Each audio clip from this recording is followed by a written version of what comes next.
Alors en ce moment, on parle malheureusement beaucoup d'antisémitisme, de réaction à l'antisémitisme, de réaction virulente par rapport à l'antisémitisme, etc. Scandale sur scandale.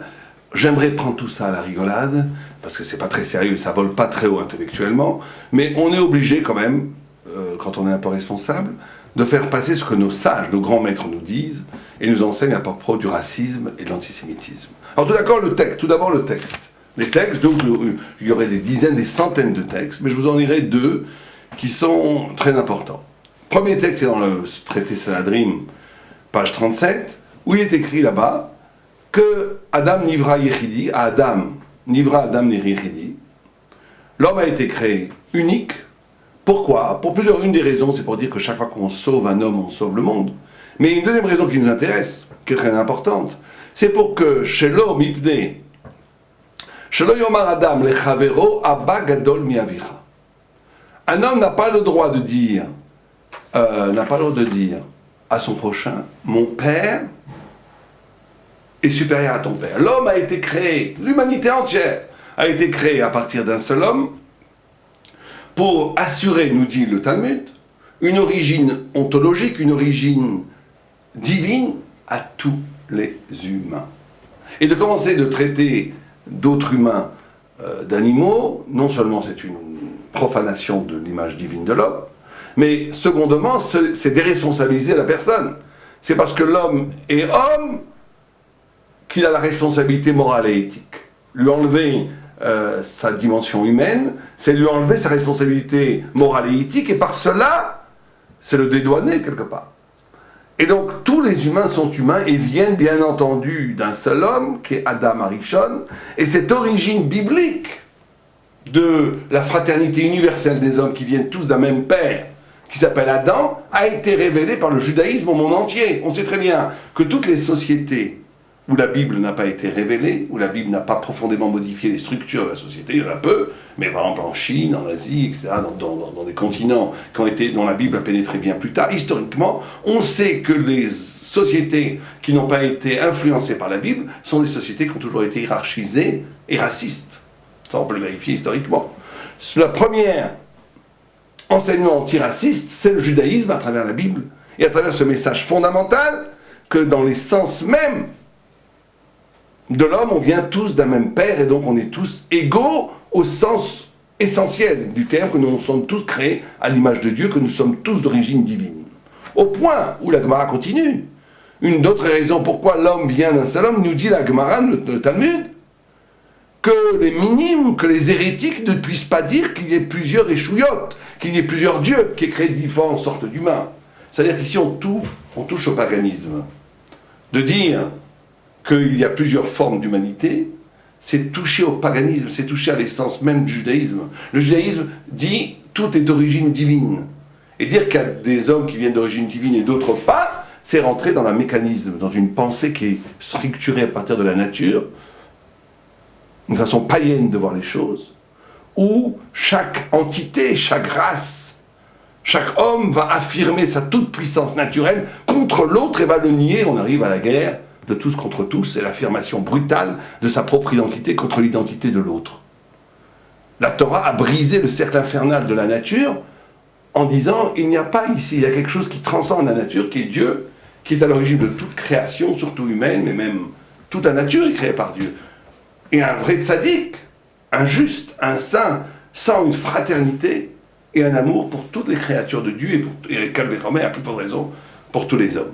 D'ailleurs, il y a une autre Gemara que je vous lirai, où il est écrit ici, Minayin shafilu oved koravim shosek batorah shehu kekohen gadol, d'où sait-on que même un non-juif, et ici c'est plus qu'un non-juif, c'est un oved koravim, un idolâtre, qui étudierait la Torah serait comme un grand prêtre. Parce qu'il est écrit dans le Vaïkra, dans Lévitique 18, Asher yaaseh otam ha'adam v'chai b'hem. Il est écrit, quand l'homme fera la Torah, il vivra par eux. Kohanim, Léviim, Israélim, lo ne'ema. Il n'y a pas écrit Kohen, il n'y a pas écrit Lévi, il n'y a pas écrit Israël, il y a écrit Adam. Là, c'est un texte talmudique qui est l'humanisme à l'état pur. Un non-juif, un idolâtre, qui étudierait la Torah, donc qui se rapprocherait du sens, de la vérité, et comparé, et au même niveau qu'un grand prêtre, qui est le plus haut niveau du peuple d'Israël. Donc on ne peut absolument pas accuser, Dieu préserve, le judaïsme de racisme dans la mesure où c'est la première doctrine qui a été révélée aux hommes, qui a combattu le racisme, et tout le Talmud est traversé par cette idée, par cette haine, par cette horreur d'une pensée raciste, biologique.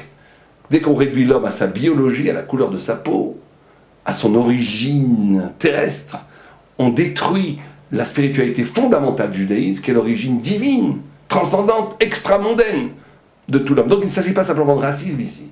Il s'agit d'une profanation d'un fondement même de la Torah elle-même, du Talmud, de l'enseignement divin. D'ailleurs, tout le monde sait, enfin, ceux qui ne savent pas vont l'apprendre, que non seulement il y avait énormément de très grands rabbins chez nous qui étaient d'origine non juive, Rabbi Akiva, le père n'était pas juif, mais Moshe Rabbeinu, Moïse, le plus grand prophète de tous les temps, le maître absolu de la Torah, le maître absolu du judaïsme, était marié lui-même à une femme qui était non seulement convertie, mais qui était noire, d'après une des vues du Talmud, dont la couleur de peau était noire.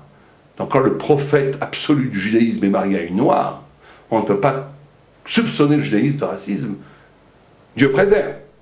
Et donc, ça c'est une chose fondamentale. Un des fondements du judaïsme, c'est l'égalité ontologique des hommes au sens de l'homme, au sens où, justement, c'est un dépassement de la nature, et donc on lie l'antiracisme à la notion du monothéisme.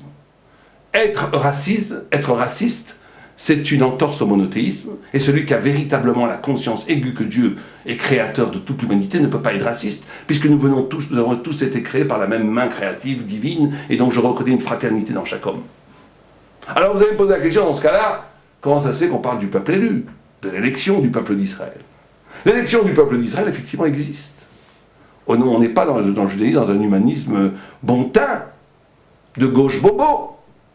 Il s'agit ici d'une vision rigoureuse, intellectuellement profonde, où d'un côté on pose l'égalité ontologique essentielle de tous les humains, mais aussi un destin particulier au peuple d'Israël qui assume la vérité divine sur terre et qui crée effectivement des structures de séparation avec l'histoire, et avec le politically correct, et avec le système, et avec des sociétés qui voudraient façonner nos pensées, pour créer des espaces de réflexion, d'animation spirituelle, qui libèrent le peuple d'Israël des contraintes de l'histoire. C'est pour ça que le peuple d'Israël est éternel. On ne peut pas ici faire un très long discours dessus, mais l'élection, c'est avant tout une mission que le peuple d'Israël, historiquement et spirituellement, s'est engagé à prendre depuis des millénaires, à être le représentant de la vérité divine sur terre. Mais cette mission, ce n'est pas une élection d'orgueil, c'est une responsabilité pour le monde entier. D'ailleurs, le judaïsme a bouleversé l'histoire du monde entier. Sans le judaïsme, vous n'auriez pas le christianisme, vous n'auriez pas l'islam, vous n'auriez pas de marxisme, vous n'auriez pas de Freud. C'est l'image entière de l'humanité qui aurait été différente. Donc c'est ça l'élection du peuple d'Israël. C'est pas un orgueil, je fais partie du peuple élu. C'est pas une auto-satisfaction, c'est une responsabilité par rapport à la vérité. Et d'ailleurs, cette élection, elle est donnée à l'actif de toute l'humanité. Quand un juif s'engage dans la Torah, dans le judaïsme, c'est pour sauver le monde entier, c'est pas que pour sauver son peuple ou sauver son propre salut. On a beaucoup parlé dans d'autres cours. C'est l'essence même de l'engagement de l'élection.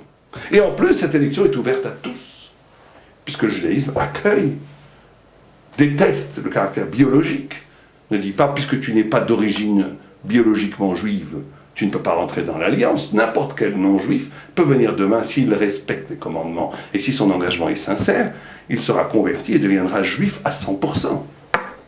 Il n'y a pas de différence entre un juif et un converti, un juif d'origine et un converti, les deux sont juifs. Et toutes les lois de la Torah s'appliquent à un converti autant qu'à un juif. Donc on est ici dans une sorte, il faut prendre presque ça à la rigolade, je pense. C'est vrai qu'il y a des attaques antisémites aujourd'hui qui sont très agaçantes et qui peuvent provoquer des réactions des fois un peu virulentes. Et c'est vrai que l'antisémitisme aujourd'hui se nourrit d'antisionisme. C'est vrai que tout celui qui est antisioniste n'est pas forcément antisémite, c'est vrai. Mais il faut quand même reconnaître que le visage moderne de l'antisémitisme aujourd'hui, c'est l'antisionisme. Et on se prend comme masque l'antisionisme pour attaquer ce qui est le plus cher aux Juifs, leur Torah, leur tradition, et surtout la mémoire, en banalisant et en ridiculisant la mémoire de 6 millions de personnes qui ont été quand même massacrées de façon atroce dans la Shoah. Toutes ces provocations, par définition, vont pousser certains à des réactions irresponsables. Mais, si vous préférez, il ne faut pas non plus être idiot. quand des personnes s'acharnent tout le temps à critiquer Israël, bien que je ne m'intéresse jamais de politique, ça ne m'intéresse pas. Mais quand quelqu'un, toute la journée, critique Israël pour la moindre petite erreur, la moindre petite bavure, la moindre petite contre-défense, alors qu'au Darfour, on tue des centaines de milliers de Noirs, par exemple, que personne ne réagit à ce moment-là, c'est bizarre. Quand personne ne devient anti-milice au Darfour, alors qu'il y a des centaines de milliers de personnes qui sont massacrées, et qu'on réagit à la moindre bavure de l'armée israélienne, il y a pour moi antisémitisme dans la disproportion. Alors c'est vrai que ça prend le masque de l'antisionisme. Alors d'où vient ça? Cet antisémitisme, il est viscéral, il est là. Et surtout, aujourd'hui, la figure moderne de l'antisémitisme est très intéressante, puisqu'elle prend comme figure la notion de liberté. Elle n'a plus la lourdeur et le défaut esthétique qu'avait l'extrême droite, qui était lié au système, qui était lié à l'autorité, qui était lié au paternalisme, qui était lié à tout ce que les jeunes voulaient rejeter. Elle prend aujourd'hui la couleur du bon ton, de la révolution, du révolté, de l'antisystème, de celui qui a le droit de parler. Vous savez que c'est très intéressant, c'est récurrent dans la forme de l'antisémitisme de parler de la libre parole. Un des journaux de Drummond avant la guerre s'appelait la libre parole. Parce que l'antisémitisme exploite cette passion de la vérité, de la liberté de parole, et dit, laissez-moi parler, laissez-moi m'exprimer. Et au nom de cette liberté d'expression, on va dire des horreurs, on va inciter les gens au meurtre et au mal. Et donc c'est là où il faut faire très attention. On ne peut pas utiliser la passion pour la vérité et pour la liberté, à utiliser à des fins d'antisémitisme. Mais il ne faut pas non plus que nous-mêmes, on tombe dans les mêmes réactions, au même niveau de discours. Alors, de dire, je ne veux pas tomber dans le même niveau de discours. De dire que je veux donner la dignité humaine à chaque personne, même celle qui est la plus insupportable, même celle qui profère des propos absolument abominables. Je lui confère sa dignité humaine. Et je le responsabilise parce qu'il est humain. C'est pas baisser la tête. C'est vouloir garder sa dignité. De ne pas vouloir rendre coup pour coup. Ne pas vouloir être au même niveau de violence réactif. C'est pas avoir peur, c'est pas faire preuve de lâcheté. C'est au contraire faire preuve d'une autre forme de courage. Un courage qui se paye de la vérité.